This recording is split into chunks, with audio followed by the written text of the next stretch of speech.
जड़ावाला में tiger force की बड़ी कार्रवाई। टाइगर फोर्स की मेंबर जरीना नजफ ने बेनजीर इनकम स्पोर्ट की जाली टीम को बेनकाब कर दिया।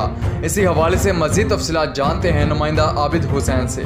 जी आबिद, क्या तफसीलात हैं? जी बिल्कुल, जड़ावाला में टाइगर फोर्स की बड़ी कार्रवाई। टाइगर फोर्स के मेंबर जरीना नजफ ने बेनजीर इनकम स्पोर्ट की जाली टीम को बेनकाब कर दिया।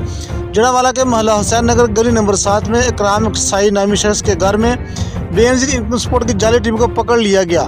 टाइगर फोर्स की मेंबर मैडम जरीना नजफ की निशानदेही पर असिस्टेंट कमिश्नर मोहम्मद जुबैर ने मौका पर कार्रवाई करते हुए बेनजीर इनकम स्पोर्ट की जाली टीम को रंगे हाथों गिरफ्तार कर लिया। जाली टीम लोगों से इनके शनाख्ती कार्ड का मुकम्मल डेटा हासिल कर रही थी।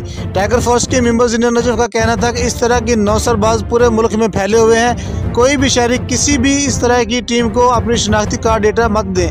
अहले मोहल्ला का कहना था कि यह टीम अक्सर यहाँ पर आती है और खुफिया कमरे में बैठकर लोगों का डेटा हासिल करती है और औरतों के नाम पर सिम कार्ड एक्टिव करती है।